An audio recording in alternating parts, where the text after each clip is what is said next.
Hey everybody, so welcome back. Okay, so we've been doing this series for quite some time now, and this is going to be the last set of M's. Okay, I've been talking about the 12 M's. I would have loved a situation whereby I deal with some of these individually, but time will not really permit us. Okay, so number 9 is management. You want to achieve anything uh, in life, you need to always think of how do I manage this success? How do I manage this success? This video is going to be very short. My target is just 10 minutes. So how do I manage this success? So all you need to do for me right now is this: like, share, and subscribe. Okay, and follow whichever platform you're watching from. Like, share, subscribe, and follow. Okay, let's do that right now. So you need to what?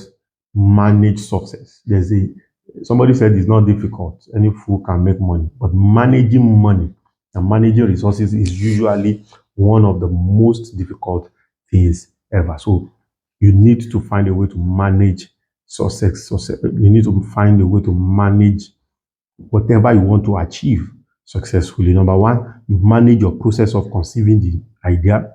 You manage your process of conceiving and nurturing the idea into fruition, and you manage the infancy stage of the idea and uh, uh, uh, everything. Okay. So, for instance, now, while an idea is occurring to you, one of the ways to manage it is what? To write it down. Write it down. Don't throw any idea away. Keep scribbling it. Keep gathering informations and all of those things. By the time you have gotten to a particular stage, you know that okay, this is thing well managed, well structured. You know that these things can really grow into something bigger and something better and all of that. Then you now take it off from there. You now you need to move to nurturing it into reality. So who are the people I need? Who are all those things? Management. You put all of those things together.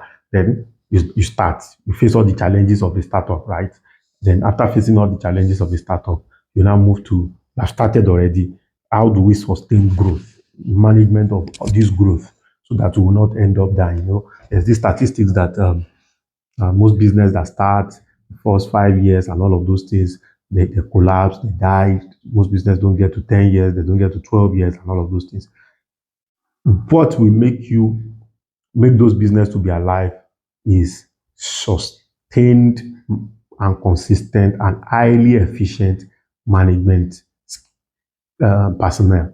Okay, so you need the skills to always manage, and also we need to balance what your leadership role and management role, because sometimes a lot of people are good leaders, but they are because being a good leader too sometimes makes you to be very emotionally vulnerable.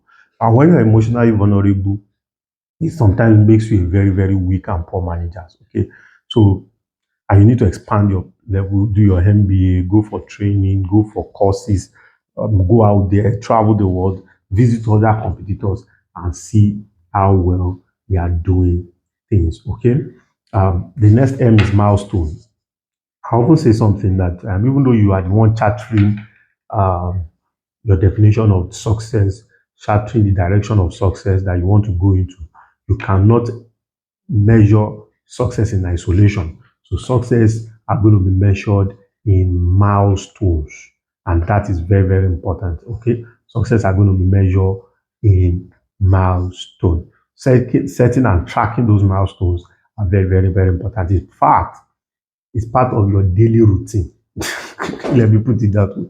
It's part of your daily routine. Imagine how we're able to break down wanting to achieve 100 million to achieving $500,000 on a daily basis. Okay, so you track it, and tracking it also helps you to see what are those activities that have given us this result before. You see, when you whip data speaks to you.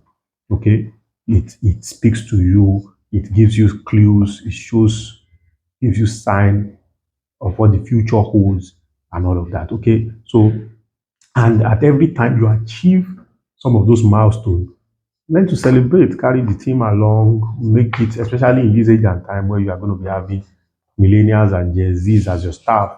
You need to bring some measure of milestone celebration, and it helps them to think because By the time you do a party one night and all of those things, they know that, oh, we need to still achieve more so that we can always have this good and awesome time out and all of those things. So, and tracking it is very, very important, because if you don't track it, you don't know when you have even outgrown that goal or when you are losing track of that goal.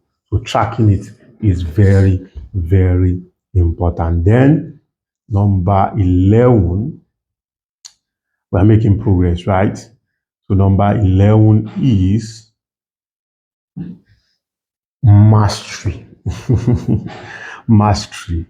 And mastery basically is talking about repeating this process from number 1 to 10. And it takes lifelong commitment to learning for you to attain the stage of mastery. Different theory has been talked about when it comes to mastery. 10 years of doing the same thing consistently, outliers. I believe in all those things, but sometimes mastery is doing something over and over and over and over and over again, and keep growing, keep developing yourself. That is the way I see mastery. It depends on the way, different people see mastery. So I see mastery as you staying on the lane, walking that lane, improving on that lane, getting better at what you do. That's the way I see mastery. So it now depends on you. How do you see mastery? Okay. So you need to, you can't just be an expert in all things. It's as good as saying that I don't want to achieve anything. You have to stick with something and be an expert in that which you have stuck with, right? Basically. So choose a field and develop your own learning style. You can be a book person, you can be a listening person, you can be all those things. Everybody have their own area of strength. Okay, as a leader, you must see when you stand in front of your people or you are the one casting the vision, you must always have something to say, and they must always want to hear from you. That too is very, very, very important. And the last but not the least, which I'm so excited about, is mindfulness.